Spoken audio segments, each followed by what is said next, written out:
Транспорта снова волнуют жителей республики и какие мероприятия ждут Северную Осетию в День Победы. В эфире новости на канале «Осетия», в студии Алексей Смагин. Здравствуйте. Мощь и слава армии. Во Владикавказе в штабе 58-й армии прошел День открытых дверей. Военные продемонстрировали лучшие образцы военной техники и накормили гостей солдатской кашей. Коста остается. Памятник выдающегося остинского писателя не будут переносить с проспекта Мира. Администрация города поставила точку в этом вопросе. Кто всему голова? Как перевозят хлеб и кто контролирует чистоту специализированного транспорта? Нормативы есть, но выполняют их не все. Кто накажет за халатное отношение к хлебу?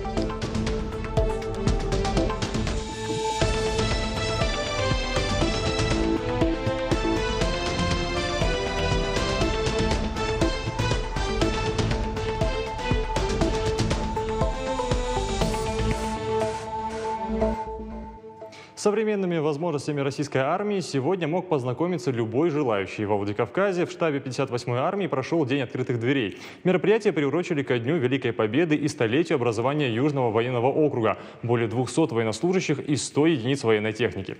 Зрелищные выступления собрали немало зрителей. Также многие желающие не упустили возможность попробовать солдатскую кашу и оценить свою готовность к службе в армии. Репортаж Марата Гугаева. Показательные выступления разведчиков самые зрелищные. Это не только демонстрация оружия, военных навыков, но и техника ведения рукопашного боя. И даже если боевые действия не настоящие, солдатам необходимо показать все, чему их научили. А задача стоит непростая. Отряд контрактников и срочников освобождает объект. По легенде, его захватили террористы. На вооружении у солдат винтовки ВСС и ВАЛ, огнеметные системы РПО-26 и гранатометы. Все близко к реальности. Задание выполнено за короткий срок. Враг уничтожен. Бурная реакция гостей праздника обеспечена.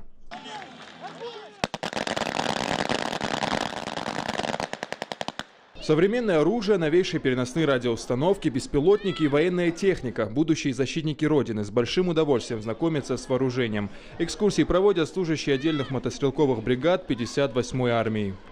Мы показываем нашу армию, наш округ изнутри.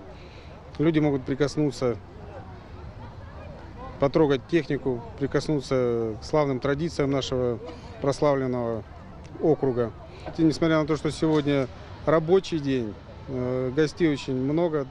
Для гостей открылись специальные учебные точки. В каждой подробно рассказывают о военной службе. Тех, кто решил связать свою жизнь с армией, знакомят с условиями прохождения службы. Все желающие даже могли пройти специальное компьютерное тестирование и проверить, готовы ли они к армии. В мероприятиях задействованы сотни военнослужащих, более 100 единиц вооружения и военной техники. Праздничную атмосферу создает военный оркестр 58-й армии. Казачий хор исполняет песни военных лет.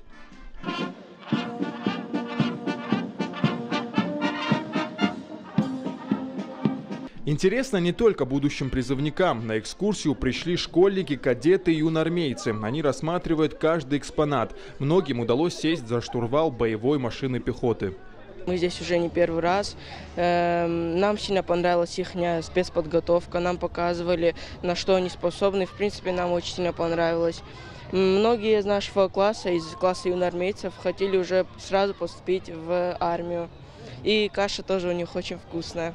От настоящей солдатской каши никто не смог отказаться. День открытых дверей всем пришелся по вкусу. Организаторы признаются, с каждым разом желающих прийти на армейский праздник становится больше. Новые поколения защитников должны знать, каково это быть в ответе за безопасность Родины.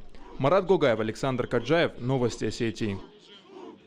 В истории с переносом памятника Коста Хитагурову поставлена точка. Он останется на проспекте Мира. О таком решении сообщили в администрации Владикавказа.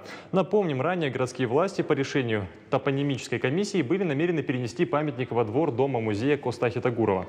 Однако большинство горожан выступили против этого. В начале этой недели возле памятника Коста прошла акция, во время которой активисты выставили вокруг скульптуры фото-караул. Они развесили фотографии людей, выступающих против демонтажа. Глава АМС города Владикавказа Борис Харитонович Албегов и все начальники управлений однозначно это обсудили и решили, что Мнение горожан – это самое главное мнение в городе Владикавказе. И если жители не хотят, чтобы этот памятник исчез с проспекта Мира, если они его хотят оставить, то это мнение и есть решающее. Поэтому памятник остается и будет радовать жителей и гостей города дальше. Выставки, концерты и тематические площадки. Список запланированных на День Победы мероприятий впечатляет. Подробнее о них журналистам рассказал начальник городского управления культуры Руслан Марзоев. По его словам, все начнется 8 мая с возложения цветов к памятникам Великой Отечественной войны. В этот день на мемориале Славы развернут полевую кухню. Здесь же состоится концерт с участием артистов Русского театра имени Вахтангова. 9 мая праздничный день откроется парадом Победы на площади Свободы. Сразу после него начнется шествие участников Бессмертного полка. В это же время в Центральном парке начнутся народные гуляния. Как отметил Руслан Марзоев, здесь развернутся более 40 тематических площадок. Они рассчитаны на все возрастные категории. В парке также развернут полевые кухни. У всех будет возможность попробовать настоящую солдатскую кашу. Будут организованы и концертные программы, в частности на площади Ленина. В 7 часов вечера начнется большой праздничный концерт на площади Свободы и завершится праздничный день красочным салютом Победы. Он будет дан в 22 часа. Традиционный концерт с участием школьников состоялся в преддверии Дня Победы. Представители школ из всех районов республики подготовили настоящий праздник для ветеранов войны. На концерте выступали участники патриотической акции «Ради жизни на земле». В рамках акции в течение всего года проводилось множество мероприятий и конкурсов. Сегодня дети представили ветеранам свои лучшие номера, плакаты и рассказали стихи о войне. Ребята также вручили участникам Великой Отечественной войны цветы и поблагодарили их за мужество. Им важно познакомиться, потому что тенденция такова, что дети начинают, как это не скорбно принимать эту правду, но дети начинают забывать историю, начинают забывать своих великих прадедов, дедов. И обязательно должна быть преемственность поколений, которая будет детей, если не наставлять на верный путь, то даже обязывать в какой-то степени учить историю и помнить своих дедов, прадедов и их великий подвиг. Сегодня же концерт для ветеранов Великой Отечественной войны дал хор «Лания» под руководством Ольги Джанаевой. В исполнении коллектива прозвучали героические песни, в том числе именные, которые посвящены ветеранам и героям Великой Отечественной войны. Кроме того, поздравить ветеранов в преддверии Дня Победы пришли ученики школ Владикавказа. Они прочитали стихотворения, исполнили военные песни и подарили героям цветы. Это работа, которую мы проводим традиционно, поскольку библиотека юношеская и поскольку патриотическому воспитанию мы всегда уделяли и уделяем большое внимание. Сегодня в зале сидят в основном правнуки тех, не внуки, а правнуки тех, кто защитил нашу страну в Великую Отечественную войну. И их встреча с представителями Совета ветеранов тоже очень важна и нужна, поскольку не должна рваться связь поколений, и молодые, конечно же, должны знать о том, что было. Положились, как говорится, на совесть. В 2011 году изменилось положение о перевозке хлеба. Раньше на транспортное средство, которое перевозит пищевые продукты, необходимо было оформить санитарный паспорт в Роспотребнадзоре. Чистоту машины контролировали, специалисты проводили осмотры и дезинфекцию. Теперь все на совести предпринимателей. Контроля нет, а чистые руки доставщика хлеба – дело добровольное. Да и доставщики встречаются разные. Подробности в сюжете Ангелины Васильевой. Прежде чем оказаться на прилавке, хлеб должен пройти целый ряд экспертиз. Начиная от проверки муки, из которой его сделают, и до анализа уже готовой продукции. А после погрузка и транспортировка. Здесь тоже особые требования. Перевозить хлебобулочные изделия можно только на специализированном транспорте. Например, таком фургоне, который разделен на отсеки и снабжен полками для хлебных лотков. При этом снаружи обязательно должна быть маркировка «Хлеб». А внутри чистота – это главное требование. Машины нужно мыть ежедневно и не реже, чем 1 раз в 5 дней проводить дезинфекцию. А водитель-экспедитор, который ответственен за погрузку и перевозку хлеба, обязательно должен иметь санитарную книжку и работать в перчатках и форме. Как вы сами понимаете, если хлеб привезут на грязной машине, вы ее не пойдете и не купите. Поэтому очень строго у нас с тем, что было чисто. Все эти требования по ГОСТу и находятся в открытом доступе в интернете. Однако встречаются и такие производители и поставщики хлебобулочных изделий, кто их либо не знает, либо намеренно игнорирует. Водители, например, могут доставить продукцию прямо в салоне автомобиля. Перевозить хлеб, насколько я знаю, нужно специализированный транспорт иметь. Ну, и надо, но дорого стоит, а не машины. Никогда не доставляю грязными. Машина у меня всегда чистая, проверяйте. Продавцы, которые принимают продукцию, по-хорошему тоже должны посмотреть, в чем и как доставили хлеб. Но на деле... Ну, он всегда в перчатках бывает, а так вот, как, честно говоря, да, мы никогда не смотрели, где находится у него хлеб. Он только лаваши поставлены. А хлеб где? А хлеб нам привозят с 2 пекарни. Встречаются такие поставщики нередко, и зачастую за ними стоят такие же недобросовестные производители. Ведь ответственность прежде всего за предприятием, выпускающим продукцию. Возникает вопрос, как привлечь к этой ответственности? Что делать, если застал подобную картину? Это сфотографировать, да, чтобы у нас были доказательства, что на самом деле этот факт имел место быть. Сфотографировать по возможности номера машины, ну, лицо, кто этим занимается, да, то есть должностное лицо, кто разгружает или наоборот загружает машину. Вот, и отправить эту информацию нам, в Роспотребнадзор. Дальше нарушителя ждут штрафные санкции, но чаще всего дело до них не доходит. В Роспотребнадзоре говорят, что за прошлый год поступило лишь 2 жалобы на перевозку хлеба. Люди не обращают внимания, в каких условиях доставляют хлеб в магазины.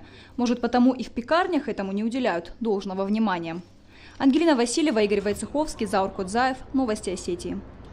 Ну и сейчас настало время тем, которые обсуждают федеральные СМИ. Коротко об этом нам расскажет Белла Бекоева. Белла, здравствуй, тебе слово. Здравствуй, Алексей. Снятие российского флага с Генконсульства России в Сиэтле и льготы при поступлении для победителей Всероссийской Олимпиады. О чем говорят в федеральных СМИ?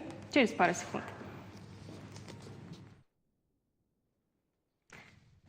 Москва выражает протест Вашингтону за снятие государственного флага Российской Федерации с резиденции генконсула нашей страны в Сиэтле. Об этом заявила официальный представитель МИД России Мария Захарова. Она отметила, что флаг сняли среди ночи 1 мая. Мария Захарова отметила, что резиденция генконсула является собственностью Российской Федерации, и она неприкосновенна. Администрация президента Соединенных Штатов приняла решение закрыть генконсульство России в Сиэтле и выслать десятки российских дипломатов после отравления в британском Солсбери бывшего российского разведчика Сергея Скрипаля. По версии британских властей, Россия прямо причастна к этому событию. Указом мэра Москвы Сергея Собянина известный врач, президент НИИ неотложной детской хирургии и травматологии Леонид Рошаль удостоен премии «Легенды века». Рошаль помогает детям, пострадавшим во время революции в Румынии, военных действий в Ираке в 1991 году, Югославии, Чечне, а также во время землетрясений в Японии, Египте, Афганистане, Турции и Индии. Он также вел переговоры с террористами при захвате заложников в театральном центре на Дубровке в Москве в 2002 году и в Первой Бесланской школе. 27 апреля Леониду Рошалю исполнилось 85 лет. Во Всероссийской Олимпиаде школьников определили более 2000 победителей и призеров. Из 5000 школьников со всей России победителями стали 377 человек, а призерами 1904. В Минобрнауки отметили, что теперь эти ребята смогут поступить в вузы на льготной основе. Но сдавать обязательные для всех ЕГЭ по математике и русскому языку победителям-призерам все же придется. Они нужны для получения школьного аттестата. Льгота при поступлении в вуз распространяется только на специальности, где профильным ЕГЭ является тот, по которому была написана Олимпиада. Напомним, заключительный этап Всероссийской Олимпиады школьников проходил в 15 городах страны по 24 предметам. Алексей, на этом у меня все. Будем дальше следить за главными федеральными новостями. Белла, спасибо. Напомним еще раз, что это были главные темы федеральных новостей. Мы возвращаемся к региональным СМИ. Не так давно жители Гизели жаловались на то, что маршрутные такси до Владикавказа и в обратную сторону ходят редко, а уехать по утрам практически невозможно. Проблему удалось решить. Для этого направления выделили дополнительный транспорт. Но уже сегодня на повестке дня жалобы жителей поселка Заводского. Говорят, что в час пик попасть в маршрутку – дело неразрешимое. Кто виноват? Водители, не соблюдающие расписание перевозок, или сами жители? Выяснял наш корреспондент Николас Жоев. Чтобы добраться утром на работу или учебу в город, жителям Заводского приходится стоять на окраине поселка часами. Как говорят сами сельчане, маршрутки даже не останавливаются. Пассажиров некуда сажать. 13-й, 4-ка и 31-й всегда биты приходят сюда. Никак не улезешь. А еще сколько ждать нужно? С утра все опаздывают на работе, в школу, образование, куда ходят.